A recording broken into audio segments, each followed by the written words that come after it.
17 years old, barely 50 kilos. Yes, I was that skinny kid. But even back then, I had a dream physique in my mind. But that wasn't the whole picture. I wanted to be really strong on top of that. Like Ronnie Coleman said, everybody want to be a bodybuilder, but don't nobody want to lift no heavy ass weight. And after years of trial and error, I finally built the physique that I wanted and the strength that goes with it. So here are the 5 rules you need to follow if, like myself, you're skinny and you want to get bigger but also stronger. Rule number 1, focus on the big 3. The squat, the bench press, and the deadlift have been foundations used by some of the best bodybuilders in human history. In my opinion, those lifts are perfect as they pretty much cover all of the muscles of the human body. They're also mandatory in order to build real strength. On top of that, they'll develop your central nervous system like crazy. And once you know how to really push a set of squats, deadlift, or bench, then your ability to push on other exercises or on some machines gets much better. So by lifting heavy weights on the big 3, your ability as a lifter gets better overall. And that will be very helpful if you want to develop your physique on top of all of that. But simply doing the big 3 is not enough. So here are my recommendations in order to properly use them in your training. Number 1, frequency is king. Way too often, some beginners will only do those exercises once per week, and that's simply not enough. Imagine you want to be as good as Faker on League of Legends, but you only play the game once a week. That's not how it works. For squats, I recommend you do at least 2 squat sessions every week. For example, you can squat on Mondays and then on Thursdays. For the deadlift, the same frequency works very well. So 2 times, and you can deadlift on Tuesdays and Saturdays. This way, you'll be able to properly recover between your squat and deadlift sessions. Finally, for the bench press, you can and you should bench more often. I've said it already sometimes on this channel, but in my opinion, the sweet spot for bench frequency is between 3 and 4 times every week. So if you're a beginner, 3 times a week will be perfect, and I recommend you bench on Monday, Wednesday, and Saturday. Second recommendation, you need volume and strength days. The best training approach for the big 3 is to combine some volume days where you'll have more moderate intensities with some strength days where the weights will be higher. Combining the 2 types of training days will maximize your strength potential but also your muscle mass. If you're only doing strength days, your weekly volume simply won't be enough in order to properly grow on those lifts. But at the same time, if you only do volume on those lifts, then you won't be able to become really stronger on it. That's why combining those 2 approaches is, in my opinion, the best option. And that's exactly how I train as a professional powerlifter. For example, on your volume days, you can do sets of 5 reps with between 75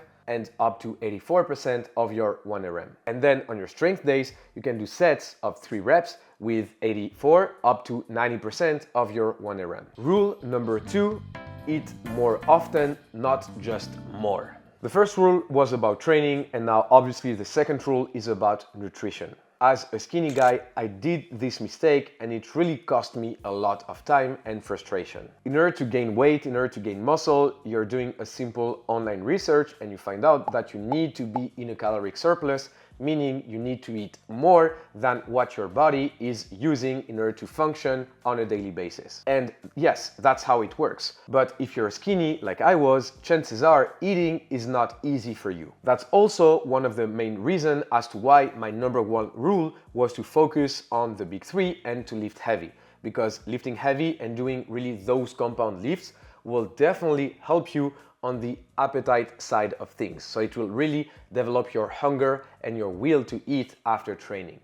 But you do want to avoid something. Eating more doesn't mean you should have crazy plates in front of you that it takes an hour to finish. If you're trying to do it for a couple of days, maybe it will work, But in a short or mid-term, chances are it will disgust you from eating and it will become a chore, something you're not looking forward to. So rule number 2 is about not trying to eat humongous plates, but focus on eating more often. That's how I personally was able to gain weight and muscle. Let's use an example where you're trying to eat 3,000 calories every day. Option A, you want to do 3 meals of 1,000 calories. Like I said, if you're skinny, chances are it's not easy for you to eat 1,000 calories with just one meal. But then you have option B, where in contrast, instead of doing 3 meals, you'll do 5 meals of 600 calories each. Essentially, you have the same 3,000 calories, but eating 600 calories, it's much easier, and that's why you can have a much better momentum of eating habits throughout your day. I'm pausing this video very briefly in order to tell you guys that I have an exclusive Black Friday sale on my training app. You'll have 15% off on the first 3 months of your subscription, and I'll release a new power building program on this Sunday, so Sunday 23rd November. So if you want to follow my powerlifting program or my new power building program that'll soon release, then make sure to go check out thepanash.app and you can use the code in order to benefit from 15% off on your first 3 months of subscription. There's no engagement, you can cancel your subscription at any time, and I really want to thank all of you guys who will subscribe and follow my training programs. Now we're back to the video. Rule number 3, stop being afraid of fatigue. A lot of people will unfortunately use the excuse of fatigue in order to not push themselves in the gym. Sorry to break it to you, but whether you want to build strength or muscle or both, you need to train hard. You need to train heavy. Now, training heavy doesn't mean you should max out on every exercise that you do, every set, every rep. That's why a lot of powerlifters, but also a lot of gym bros who want to build their physique will use a training approach called the top set and back off method. I actually did a full-on video on this topic, so if you want to find this video, it will be linked here. But let me summarize all of that for this video. The idea is pretty simple. You want to push yourself for 1 up to maybe 2 sets, going heavier and leaving only 1 up to maybe 3 reps in reserve. And then on the remaining of your sets, you want to drop the weights. So effectively, you'll have some high intensity sets coupled with lower intensity sets. For example, on a bench strength day, you can take 1 set very heavy, very close to failure. So let's say you're doing 1 set of 3 reps with 88% of your 1 RM. And then on the remaining of the workout, you want to do sets with lighter loads. So if I take my own example, my bench press 1 RM is around 190 kilos. So that would be approximately 170 kilos for 3 reps. And then on the remaining set, I'll maybe load 160, 150, 155. So as you can see, I'm still lifting fairly heavy, but in comparison with my top set, it's much lighter and I'm able to properly do my workout. So the benefit of this method is very clear. You have some very good stimulus on the top set, but then you're continuing your training with the back of work, accumulating more practice, more training, more volume, which is very good, not only for strength, but also muscle building. And this approach also works for your general bodybuilding training sessions. For example, if I'm doing my military press, I'll maybe push it on 1 set for 6 up to 8 reps. But then if I were to try the same set, I would maybe fail it a bit later. So that's why you want to push with your top set and then drop the weight in order to continue your workout. And like I said, this way you have the best of both worlds. You're able to have some good stimulus for growth, strength, muscle, but at the same time, you're continuing to train and accumulate volume throughout your session. Without a doubt, this approach has been the biggest game changer for me since I started powerlifting. So I really recommend you give it a go. If you're a beginner, I would recommend you do 1 top set and then 2 up to maybe 3 back off sets. And the more advanced you are, obviously you can do a bit more than that. Rule number 4, genetics don't matter as much as you think. It's really important for me to include a rule about that. The reason is simple. When I started to train, some dudes mocked me because of how skinny and weak I was. So it could have been very easy for me to say at that time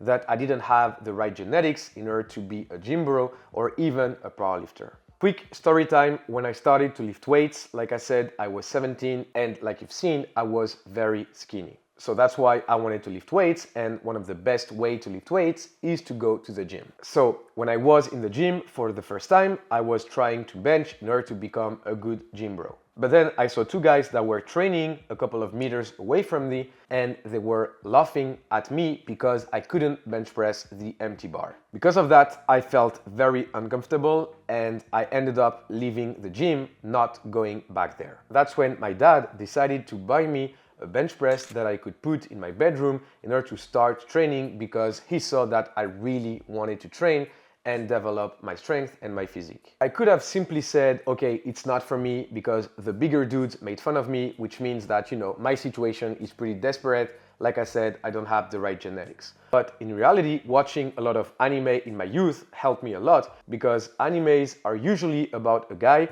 who's not where he wants to be in life. And then because he's training, because he's going through things, he's able to develop and finally reach the place that he wants. So in my head, I didn't think, oh, that's not for me, let's pick another sport. I thought, okay, this means I need to train more. And that's exactly how I started my lifting journey. Some years later, that skinny dude with bad genetics that got mocked by two gym bros ended up becoming a world champion. So I really wanted to share this story with you guys in order to let you know, if you're skinny, it doesn't mean that your genetics suck. Genetics aren't about when you start a sport, you're already a beast, because it doesn't work for anybody.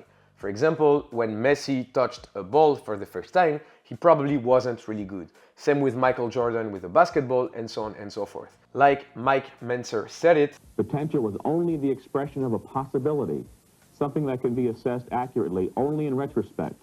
In other words, you'll never know how good you might have become unless you try. When I started training, I was struggling to bench 60 kilos. So who could have thought that I could bench 190 kilos at a body weight of 73 kilos? So that's exactly what I mean when I say your genetics don't matter as much as you think, because genetics is not the level at which you are when you start. Genetics is when you'll be done, when you'll go through hours and hours and hours and years of proper training, proper programming, how strong, how good you could have been at this thing. So in our case, lifting weights, becoming stronger. So don't bother about all of that, just focus on training, focus on the process, enjoy the journey, and you'll know about your genetics 3, 4, 5 years down the line. Rule number 5, don't YOLO your bulk. Like we can see it on social media, we're in the winter arc. So it can be tempting to go YOLO on your bulk, especially if you're a skinny guy. But keep in mind something. Yes, you're skinny, but you want to build muscle to become stronger. You don't want a 15-kilo belly that won't be of any use in order to lift more weights. And if you're overdoing it with your bulk, you might end up in this situation. So building much more fat than muscle, which won't be helpful. In order to avoid that, I recommend you focus on what we call a lean bulk. That's exactly the type of bulk that I'm following, and I was able to gain approximately 3 good kilos in a matter of some months. And obviously I did add some fat in the process, because you have to, but most of what I added was good muscle, and that helped me much more on my strength on the big 3 lifts. So if you're interested about a proper guide for lean bulk, let me know in the comments. But right now, I'll go over some key details that you don't want to miss in order to succeed a good bulk.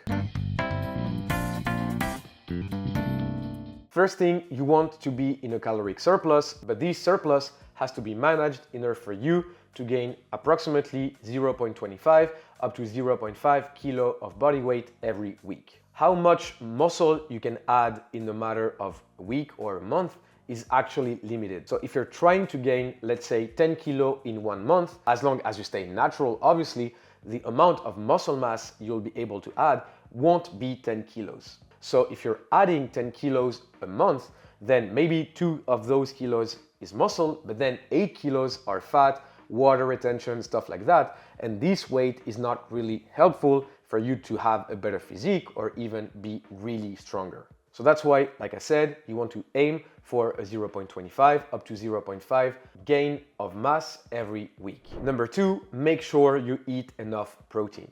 Protein is really mandatory in order to optimize and maximize your muscle growth. The best recommendation is to eat approximately 2 grams of protein per kilo of body weight. In my experience, a lot of lifters actually overestimate how much protein they actually eat. So in order to make sure you don't undershoot your protein, you can actually aim for a number that will be a bit higher. Because even if you overdo your protein by 10 or even 20 grams, the amount of calories that's added won't be that crazy, and so that will not like completely throw up your clean bulk. So for example, if you're currently 60 kilos or 130 pounds, you want to eat approximately 130 to 140 grams of protein, because like I said, you're at least 2 grams of protein per kilo of body weight.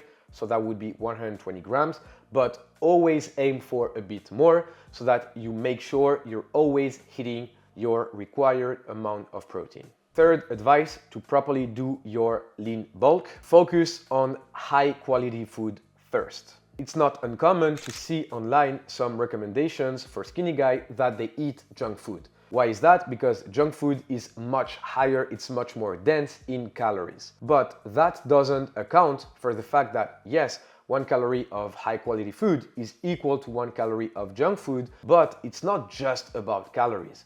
It's also about other elements of nutrition, such as micronutrients, minerals, or even fibers. All of those matter. And those elements are actually extremely poor in junk food, but they're very, very present in high quality food. When I say high quality food, I mean lean protein, I mean vegetables, fruits, oats, stuff like that. So my recommendation is that on a daily basis, you should eat approximately 85 up to 95% of your calories with those high quality food. And then only if you're really short on your caloric intake, then you can pick some junk food in order to make up for the calories that you don't have in. But ideally, if you can have most, if not 100% of your nutrition with high quality food, then in my opinion, it's much better. And that's exactly what I'm focusing on. So here's a list of those high quality food that are also dense in calories that you can follow: olive oil, avocado, nuts in general, whole milk, bananas, oats, pasta, and the list goes on and on. So if you want more on that, like I said, you can just do an online research. But essentially, the idea is most of your calories come from those high quality food, and then the remaining comes from the junk food. Now, I do want to give a quick shout out to some junk food. So I'm looking to get a Kellogg's sponsorship. I don't know if they're sponsoring any bodybuilder in the US, but hey, if you want to sponsor a powerlifter, here I am. So all jokes aside, having a good bowl of cereals after a good SBD session is extremely underrated. And the best cereals are the Frosties. I don't know if you have the Frosties in the US, or hey, let me know where you're watching me from right now and tell me in the comments which is the best cereal of your country. In France, without a doubt, it's the Frosties. Shout out to my boy, Tony. And those are the rules that I followed when I started training, and I still follow to this day in order to gain as much muscle and as much strength as possible. Hope you guys enjoyed. As always, one of the best ways to let me know is to subscribe to the channel and to leave a comment. So I'm counting on you guys in order to do it, and I'll catch you guys in the next one.